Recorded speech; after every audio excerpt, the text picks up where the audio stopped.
Hello everyone, स्वागत है आप सभी के बिजनेस यूट्यूब चैनल एजुकेशन में। सभी मित्रों को सुप्रभात, गुड मॉर्निंग। मित्रों, कल आप लोगों के डबल बेंच में दोनों जजों के बैठने का लखनऊ खंडपीठ के द्वारा एक ऑर्डर रिलीज़ किया गया, जिसमें चैम्बर में ही आपके पंकज जायसवाल साहब और करुणेश पवार साहब दोनों लोग बैठेंगे और वहीं से सारे क्रियाकलाप करेंगे, है ना। तो ये कहीं ना कहीं एक पॉजिटिव संदेश लाया है। अब ये वीडियो बनाने का मेन उद्देश्य क्या है कि आपके जो प्रश्न हैं, काफ़ी ज़्यादा लोग निगेटिव हो जाते हैं और ठीक है, लॉकडाउन की स्थिति है, हर चीज़ों पर इसका प्रभाव पड़ रहा है, तो अपने केस पर भी इसका प्रभाव पड़ेगा। हालांकि अब लोग इसको एक्सेप्ट करना नहीं चाहते हैं, लेकिन चाहे आप एक्सेप्ट करें चाहे ना करें, दोनों स्थितियों में ऑर्डर की संभावना जो है, जब तक ये सारी चीज़ें नहीं होंगी तब तक नहीं होगा। सीधी बात ये समझ लीजिए कि कॉज लिस्ट में दोनों जज आपके मेंशन रहेंगे वहाँ पर। उसके बाद अपना case 156/2019 Raghavendra Pratap Singh and others वाला मेंशन होगा, लेकिन उससे भी पहले ये पुष्टि हो जाएगी कि वकील जो हैं, आपके दोनों पक्ष के वकील जो हैं, उनके पास, जाहिर सी बात है, आप ये कोर्ट की प्रक्रिया है, जब भी आपका रोस्टर चेंज होता है तो भी वकीलों के पास, जजों के पास संदेश जाता है कि आपका ये चेंज हो चुका है, इस कोर्ट रूम से इस कोर्ट रूम में आपको ये केस अलॉट हुआ है। तो जाहिर सी बात है, इसमें भी वकीलों के पास भी मैसेज आएगा पार्टिकुलर टाइप का कि आपका केस की ऑर्डर डिलीवर्ड होगा। अब यहाँ पे देखिए दो तीन संभावनाएं हो सकती हैं आपके, ठीक है। तो यहाँ संभावना कब है, जैसा आपको पता है कि ये आपका 27 से 1 के बीच में बैठ रहे हैं दोनों जज, तो संभावना है।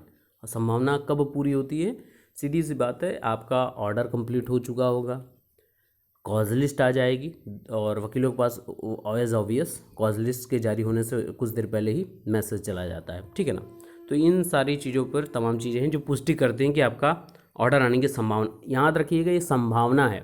कुछ लोग आके नेगेटिव कमेंट करने लगेंगे कि क्या है, ऑर्डर नहीं आएगा, ये होगा, वो अगले साल तक आएगा।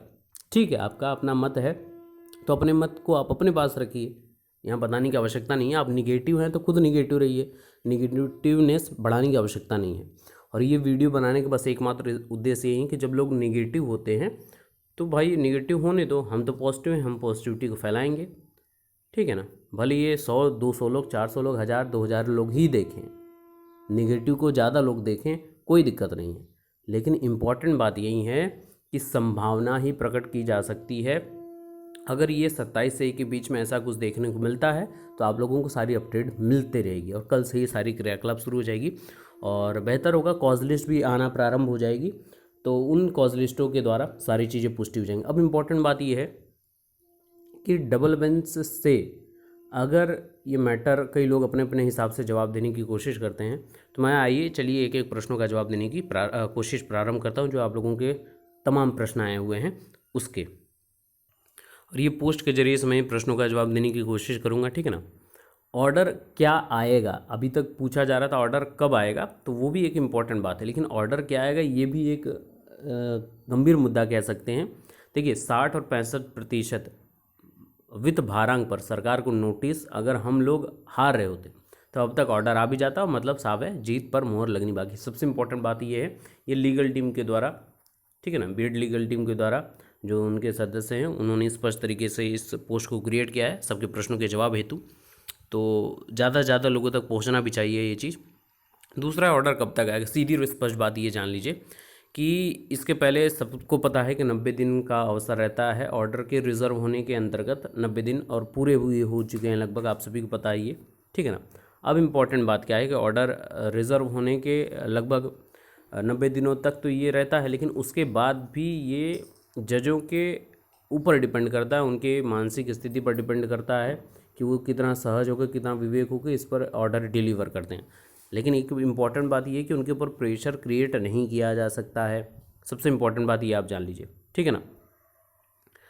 अब भर्ती कब शुरू होगी, तो उम्मीद सबकी है कि लॉकडाउन की जैसे ही सारी क्रियाकलाप हो जाएंगे जुलाई में, क्योंकि इसके पीछे का रीज़न ये समझ लीजिए, अभी न्यूज़पेपर में आपने हाल ही देखा था कि प्राथमिक विद्यालयों में शिक्षकों की बहुत ज़्यादा कमी है, और जो ये स्थितियाँ चल रही हैं, लॉकडाउन वाली स्थितियाँ, इसमें लोग डिजिटली सारी क्रियाकलाप कर रहे हैं। पुराने जो व्यक्ति हैं उन लोगों को ट्रेनिंग देना है, और इस स्थिति में ट्रेनिंग तो दे नहीं जा सकती। जो नए व्यक्ति हैं, जो 69,000 भर्ती के 68,500 के हैं, वो लोग डिजिटली इक्विवेलेंट है, कह सकते हैं कि डिजिटली खुद से ट्रेंड हैं कि वो कुछ ना कुछ करके मोबाइल के थ्रू, वीडियो कॉलिंग के थ्रू, व्हाट्सअप के थ्रू, कुछ भी करके लोगों तक, फेसबुक लाइव के थ्रू बच्चों से जुड़ेंगे, उनके माता पिता से जुड़ेंगे, उनको होमवर्क डिलीवर करेंगे। ऐसी कोशिश वो तमाम, जैसा अभी आप देखने को मिल रहा होगा, तो ये कम स्तर पर देखने को मिल रही है। तो ऐसी भविष्य में कोई ऐसी योजना हो तो नवनियुक्त शिक्षक ज़्यादा बेहतर तरीके से कुछ कार्य क्रियाकलाप कर सकते हैं, पहली बात।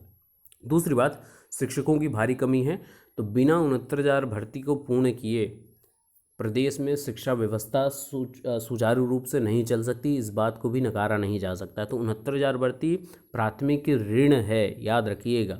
बिना इस भर्ती के पूर्ण हुए आगे कोई भी वैकेंसी नहीं आएगी, और आगे कोई वैकेंसी नहीं आएगी तो प्रेशर गवर्नमेंट के ऊपर क्रिएट होगा और प्राथमिक विद्यालय के शिक्षण कार्य के ऊपर भी क्रिएट होगा।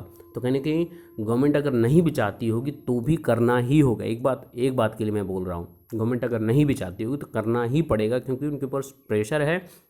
एजुकेशन क्वालिटी एकदम गर्द की तरफ है, प्राथमिक में शिक्षकों की कमी देखने को मिल रही है। तो कहीं ना कहीं ये निगेटिवनेस फैलाएगा, और ये गवर्नमेंट चाहेगी नहीं कि अब आने वाले समय में, क्योंकि चुनावी माहौल अब धीरे धीरे क्रिएट करना ही पड़ेगा उनको, तो भर्तियों को करना ही पड़ेगा। हर तरीके से लॉजिकली अगर आप सोचेंगे भी तो कहीं ना कहीं एक पॉजिटिव आपके पास माइंड सेटअप ही क्रिएट होगा। निगेटिव तो कुछ है ही नहीं। अब जो लोग निगेटिव सोचते हैं, निगेटिवनेस फैलाते हैं, उनको फैलाने दीजिए। आप पॉजिटिव, आप एक शिक्षक होने वाले हैं। देखिए, मैं लॉजिकली ही बात करूंगा, शिक्षक आप हैं, मेरी बात मत मानिए, किसी और की बात क्यों मान रहे हैं आप खुद एक अपना स्टैंड लीजिए और खुद सोचिए, है ना।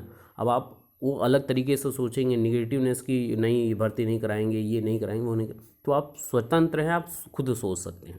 दूसरी बात पे आ जाते हैं।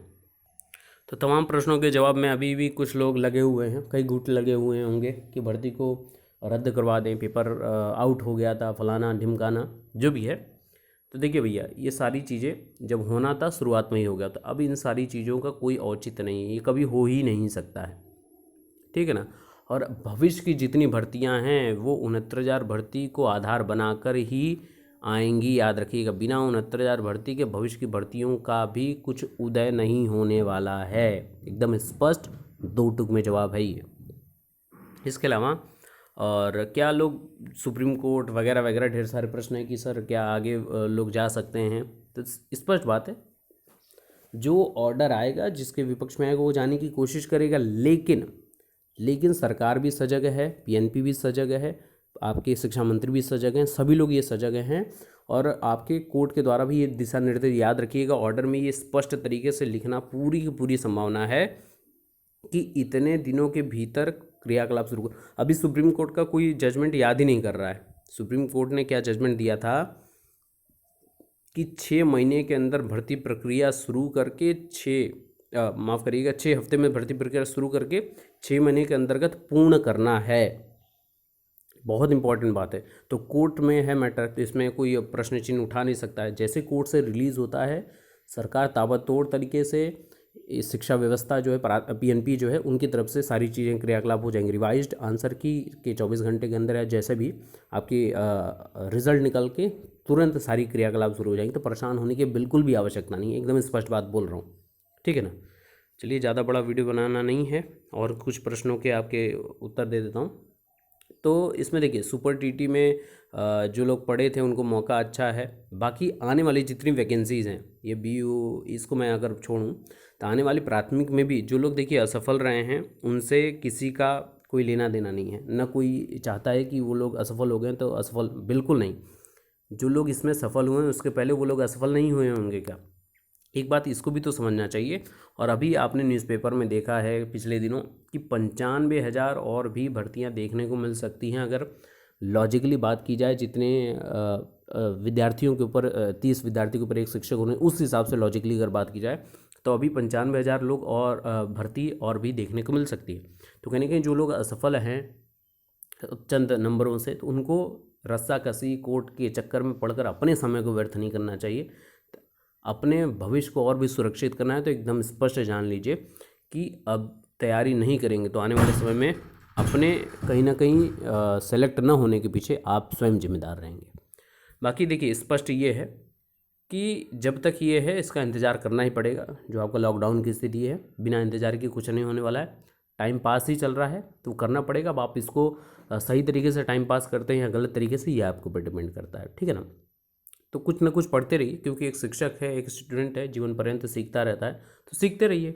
चाहे आप यहाँ से सीखिए, चाहे किताबों से सीखिए, ऑनलाइन मटेरियल से सीखिए, कहीं से भी कुछ अच्छा सीखिए, ताकि एक देखिए कलेक्शन बना लीजिए कि बच्चों को आप जब जाएंगे तो क्या आपके अंदर नया चीज़ है, पिछले जो शिक्षक हैं उनसे आपके अंदर क्या नया है, आप उन बच्चों को क्या कुछ नया सिखा सकते हैं, तरीका आपके पास कुछ और शिक्षण देने का क्या नया है, अपने अंदर बदलाव तो करना ही पड़ेगा ना।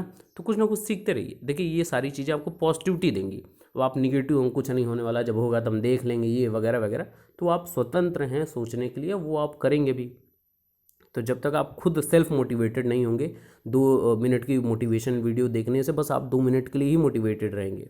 जब तक आप खुद सेल्फ मोटिवेटेड अपने आप को नहीं रखेंगे, आप जीवन में मोटिवेशन का नामो निशान तक नहीं रख सकते हैं। याद रखिएगा, इंसान खुद से मोटिवेटेड होता है तो ही वो कुछ कर पाता है। तो सेल्फ मोटिवेशन का काम करिए और परेशान बिल्कुल मत होइए। जैसे ही लेटेस्ट अपडेट आएगी हम आप तक पहुंचाएंगे। ये वीडियो बनाने का बस एकमात्र यही उद्देश्य है कि आपके अंदर सिर्फ और सिर्फ मोटिवेशन करना, क्योंकि बहुत ज़्यादा लोग अब उनका धीरज खत्म हो रहा है, लोग कमेंट करते हैं, तो मुझे लगता है कि उनके अंदर जिस उद्देश्य से चैनल बना है, लोगों को पॉजिटिविटी पहुंचाना, ऑथेंटिसिटी को मेंटेन करना, वही मैं कर रहा हूँ। बाकी आप सभी जुड़े रहिए और स्वस्थ रहिए और सुरक्षा का ध्यान रखिए। Best of luck, thank you so much.